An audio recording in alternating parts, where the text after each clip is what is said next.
बीचू lab से मंगलवार को मिली रिपोर्ट के अनुसार वाराणसी में 629 नए कोरोना संक्रमित मरीज मिले हैं। वहीं होम आइसोलेशन से 801 जबकि कोविड अस्पताल से 4 मरीज स्वस्थ हुए हैं। इसके बाद वाराणसी में थर्ड वेव में कुल एक्टिव मरीजों की संख्या 4540 हो गई है।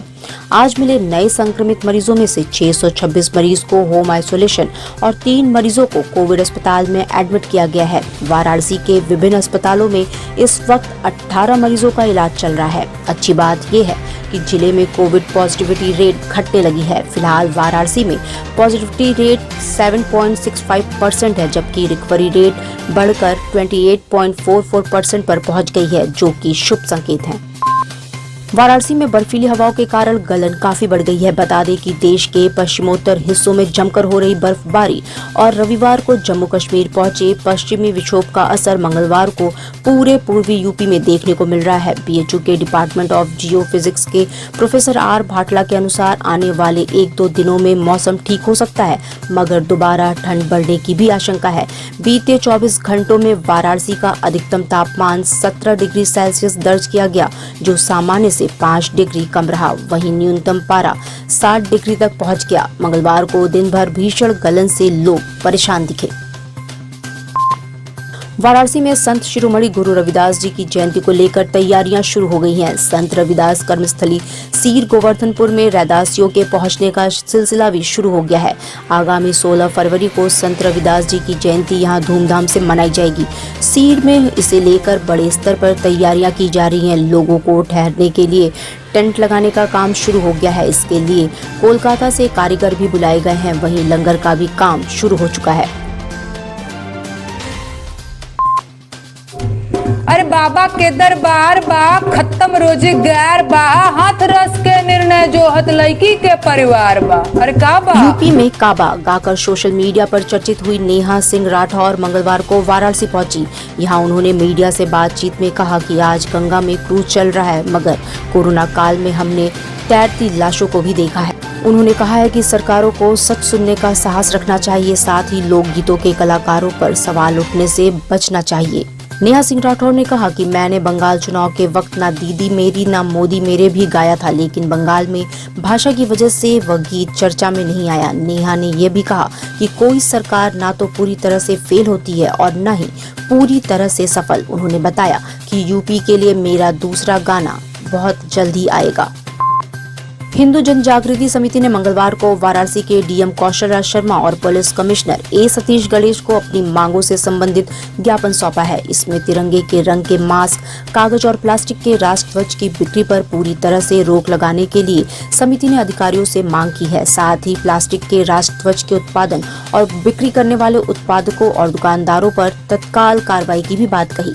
हिंदू जन जागृति समिति के राजन केसरी ने कहा कि 15 अगस्त और 26 जनवरी को राष्ट्रध्वज फहराया जाता है, पर उसी दिन कागज और प्लास्टिक के तिरंगे सड़कों, कचरे और नालों में पड़े मिलते हैं। ये राष्ट्रध्वज का अनादर है। मुगलसराय कोतवाली क्षेत्र के कटेसर गांव में मंगलवार की सुबह पिकअप के धक्के से गांव के रहने वाले 2 लोग घायल हो गए। इसी दौरान उधर से गुजर रही तेज रफ्तार ट्रक घायल जोखनलाल को रौंदते हुए निकल गई। इससे उसकी घटनास्थल पर ही मौत हो गई। घटना से आक्रोशित ग्रामीणों ने रामनगर पड़ाव मार्ग पर चक्का जाम कर दिया। सूचना के बाद कोतवाल ब्रिजेश चंद्र त्रिपाठी दलबल के साथ मौके पर पहुंचे। हालांकि पुलिस को देखते ही ग्रामीण भड़क गए और पुलिस की गाड़ी पर पत्थरबाजी भी शुरू कर दी। इससे कोतवाल के सिर में हल्की चोट भी आई। वहीं पुलिस टीम पर आक्रोशित ग्रामीणों की ओर से पथराव की घटना पर खाकी ने सख्त रुख अख्तियार किया है। एसपी अंकुर अग्रवाल ने सीओ व कोतवाल के वाहन पर पथराव करने वालों को चिन्हित कर उनके खिलाफ मुकदमा दर्ज कराने के साथ ही आवश्यक कार्रवाई के निर्देश भी दिए हैं। मुगलसराय में सुबह कटेसर में एक ट्रक द्वारा एक व्यक्ति की एक्सीडेंट के कारण जिसमें मृत्यु हो गई। ट्रक के एक्सीडेंट से मौके पर तत्काल जो एसएचओ में पहुंचे और फिर उसके बाद एसडीएम और सीओ साहब भी मौके पर पहुंचे।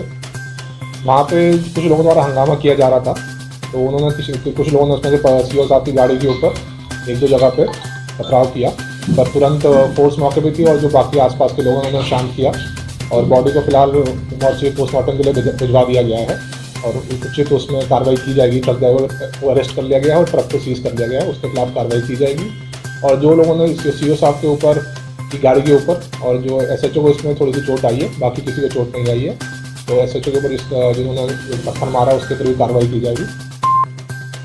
वाराणसी के पुलिस कमिश्नर ए सतीश गणेश ने मंगलवार को कलेक्टर स्थित पुलिस ऑफिस का औचक निरीक्षण किया। इस दौरान उन्होंने 1 साल से कार्यालय का निरीक्षण न करने वाले अधिकारियों से जवाब तलब किया।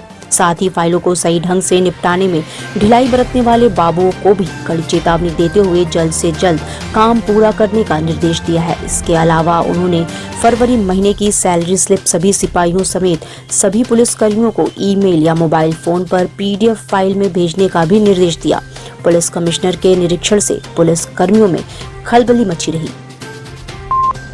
वाराणसी में आदर्श आचार संहिता के लागू हुए 10 दिन बीत चुके हैं। बावजूद इसके शहर और ग्रामीण इलाकों में कई स्थानों पर अभी भी नेताओं के पोस्टर और बैनर लटके दिखाई दे रहे हैं। वाराणसी के जिला निर्वाचन अधिकारी कौशल राज शर्मा ने इन पोस्टरों को लेकर गंभीर रुख अख्तियार कर लिया है। उन्होंने कहा है कि आचार संहिता के उल्लंघन पर हम ऐसे लोगों के खिलाफ सख्त कार्रवाई करने जा रहे हैं जिन लोगों के पोस्टर दीवारों, खंभों आदि पर हैं। उन्हें वे उतरवाएं। उनके खिलाफ स्थानीय पुलिस और चुनाव अधिकारी भी ऐसे पोस्टरों को जल्द से जल्द हटवाएं, वरना लापरवाह अधिकारियों के खिलाफ भी कड़ी कार्रवाई की जाएगी। उन्होंने कहा कि हम ऐसे जिम्मेदार अफसरों से स्पष्टीकरण भी लेंगे।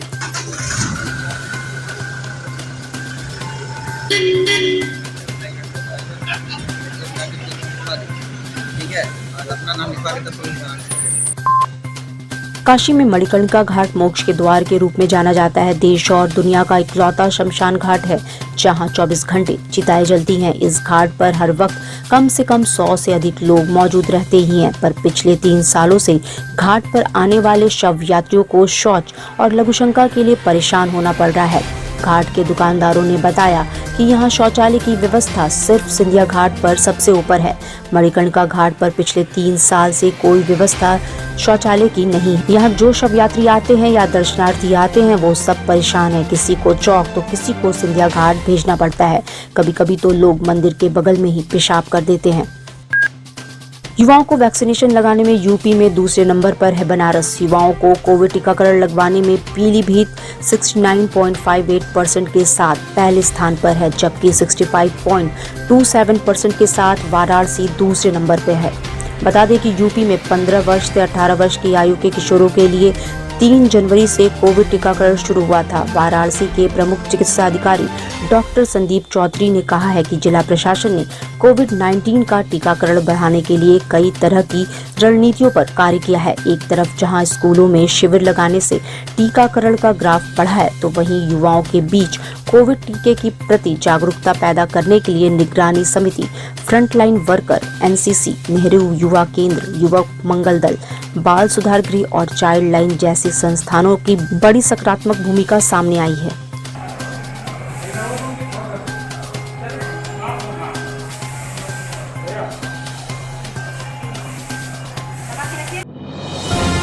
डिजिटल इंडिया का digital new platform live VNS पिछले 7 वर्षों से बनारस की सेवा में। पाइए बनारस के कोने कोने की खबर निष्पक्षता के साथ। लाइव VNS से बनारस की ताज़ा तरीन खबरों के लिए प्ले स्टोर से डाउनलोड कीजिए लाइव VNS ऐप या फॉलो कीजिए लाइव VNS को सोशल मीडिया पर।